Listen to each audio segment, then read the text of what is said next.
Hello guys, ayan isang mapagpalang araw sa ating lahat at tayo nga pala ay nautusan upang mag-grass cutter dito sa palayan ni Amo, o di ba? At dito nga eto si Megatron, paandarin na natin. O di ba? Napaka-smooth lang, isang hila lang, andar na agad siya. At dito nga istulungan muna natin yung isa nating katrabaho na magpaandar ng kanya namang grass cutter na gagamitin. O yan, di ba? Ayan, tulungan din natin yung ating mga kasama syempre at yan, paandarin mo na rin yan.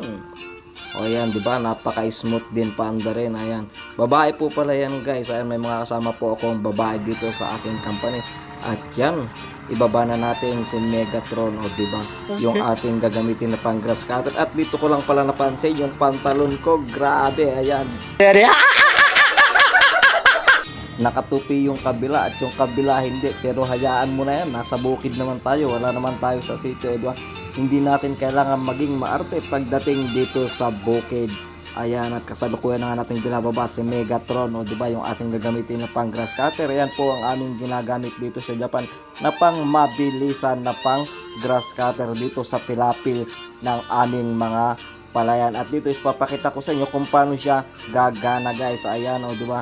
At yan nga pala yung ating igagrass cutter, guys. Ayan, yung napakatataas na rin na damo na yan hanggang doon sa dulo. At lahat ng nakikita ninyo na yan, yung mga palayan dyan, ay hindi namin pag-aari. Ayan, hindi naman po lahat yan ay sa amin talaga. Ayan, o diba? Sige, palakarin na natin to. At yan nga, nag-umpisa na tayo dito, guys. At yan sa inyong makikita na yan. Ayan, o diba? Napakabilis. Papadaanan mo lang siya nitong makina, o kung tawagin namin dito ay kikay na to. At yung damo, ayan, mapuputol na po siya. Ayan po yung itsura niya dyan, guys. Ayan, o diba? Naputol na siya dyan. Ayan, at ito po ay napakabilis lang po, guys. Ayan, wala pang isang oras ay natapos na. At ayan nga yung ating grass cutter, o diba, napakabilis lang. Ayan, please like, comment and share, guys. Thank you so much po sa inyong lahat. God bless everyone.